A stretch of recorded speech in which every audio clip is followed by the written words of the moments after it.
TN rice எனப்படும் தமிழ்நாடு ஊரக தொழில் காப்பு மற்றும் புத்தொழில் உருவாக்கு திட்டத்தின் கீழ் ஆண்டுதோறும் 100 மகளிர் தொழில் முனைவோர்கள் மற்றும் மகளிர் தொழில் குழுக்கள் தேர்வு செய்யப்படுவர் என அமைச்சர் உதயநிதி ஸ்டாலின் தெரிவித்தார். சென்னை கிண்டியில் வாழ்ந்து காட்டுவோம் திட்டத்தின் கீழ் பெண்களுக்கான ஸ்டார்ட் அப்களை மேம்படுத்துவதற்கும் ஊக்கப்படுத்துவதற்கும் தமிழ்நாடு ஊரக தொழில் காப்பு மற்றும் புத்தொழில் உருவாக்கு நிறுவனத்தை அமைச்சர் உதயநிதி ஸ்டாலின் தொடங்கி வைத்தார். மேலும் டிஎன் ரைஸ் நிறுவனத்தின் இலச்சினையை வெளியிட்டு இணையதளத்தையும் திட்டத்திற்கான அலுவலகத்தையும் தொடங்கி வைத்தார்.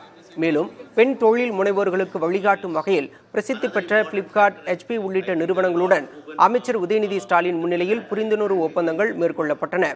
நிகழ்ச்சியில் பேசிய அமைச்சர் உதயநிதி ஸ்டாலின், தொழில் முனைவோராக விரும்பும் மகளிருக்கு அனைத்து சேவைகளும் வழங்குவதற்காக டிஎன் ரைஸ் அமைப்பு ஏற்படுத்தப்பட்டுள்ளதாகவும், டிஎன் ரைஸ் திட்டம் மூலம் 126 மகளிர் தொழில் முனைவோர்களுக்கும் 80 மகளிர் தொழில் குழு நிறுவனங்களுக்கும் அடுத்த கட்ட வளர்ச்சியை நோக்கி நகர்த்திட ஆலோசனை வழங்கப்பட உள்ளதாகவும் தெரிவித்தார்.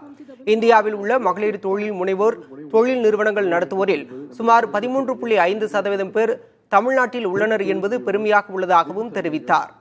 தொழில் தொடர்புகள் மற்றும் தொழில்நுட்பம் ஆகியவற்றை எளிதில் பெறுவதற்காக பல சவால்களை மாண்புமிகு தமிழ்நாடு முதலமைச்சர் அவருடைய தலைமையிலான திராவிட மாடல் அரசு தமிழ்நாடு ஊரக தொழில் காப்பு மற்றும் புத்தொழில் உருவாக்க நிறுவனத்தை இப்பொழுது தொடங்கி இருக்கின்றது. தொழில் முனைவோராக விரும்பும் மகளிருக்கு எல்லா வகையிலும் உறுதுணையாக இந்த நிறுவனம் இருக்கும். தொழில் செய்வதற்கு ஏற்ற தேவையான நவீன உட்கட்டமைப்பு, உற்பத்தி மேம்பாடு, பேக்கிங், பிராண்டிங், மார்க்கெட்டிங், நிதி மேலாண்மை, நிறுவன உருவாக்கம், நிறுவன செயல்பாடு என மகளிர் தொழில் முனைவோருக்கான உதவிகளை A to Z வழங்குவதற்காகத்தான் இந்த தமிழ்நாடு ரைஸ் நிறுவனம் உருவாக்கப்பட்டிருக்கிறது.